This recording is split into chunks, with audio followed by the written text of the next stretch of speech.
Welcome back. Now we're going to the fifth numerical in the first exercise of Introduction to Trigonometry.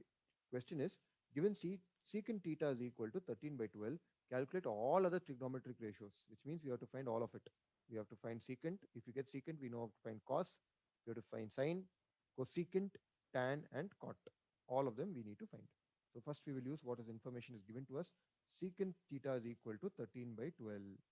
Secant theta is 13 by 12. Secant we know. What is secant? Hypotenuse by base.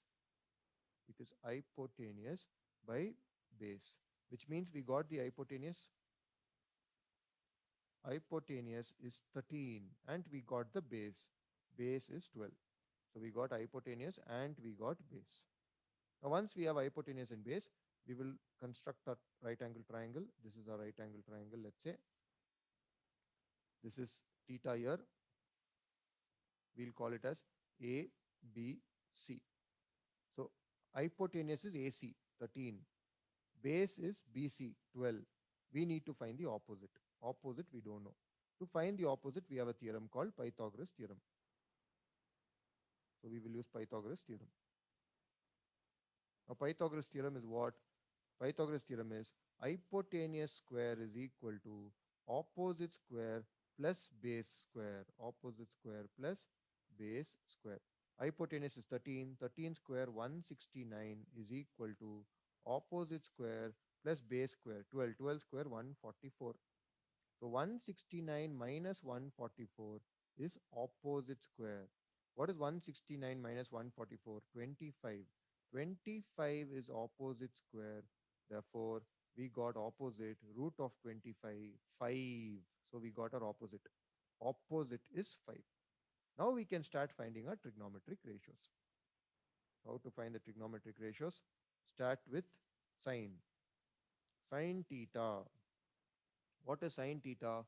Opposite by hypotenuse.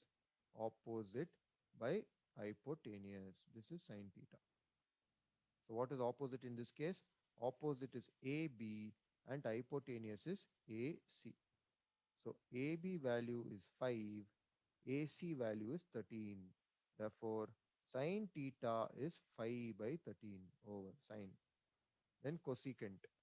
Cosecant theta is hypotenuse by opposite, correct? Inverse of sine. Hypotenuse by opposite. So that is AC by AB. Now same, AB is 5, AC is 13. So cosecant theta is going to be 13 by 5 or just inverse of sine. 13 by 5. Cosecant also is over. Then we will go to cos. Cos theta. Cos theta is base by hypotenuse. Base by hypotenuse. This is cos. Now what is the base here? Base is BC. Hypotenuse is AC. And we know the values. BC. How much is the value of BC? 12. How much is the value of hypotenuse? AC? 13.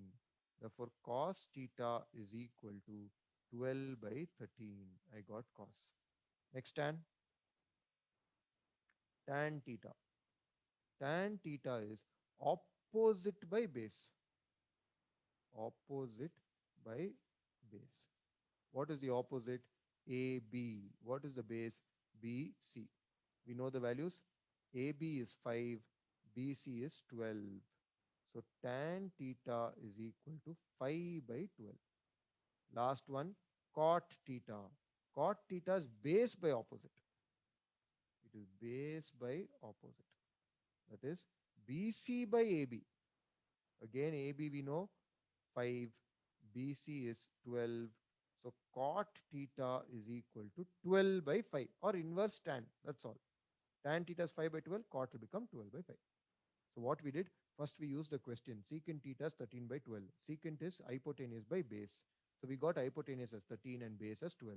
Then we use Pythagoras theorem. Hypotenuse square is equal to opposite square plus base square. So 169 minus 144 is 25. So opposite became 5. Now we know all the three sides. We can find all trigonometric ratios.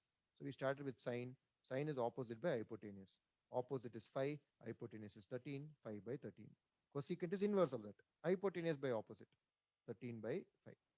Cos theta is base by hypotenuse. Base is 12, hypotenuse is 13, so 12 by 13. Or inverse of secant. Then tan theta. Tan theta is opposite by base. Opposite is 5, base is 12, 5 by 12. Cot is inverse of tan or base by opposite.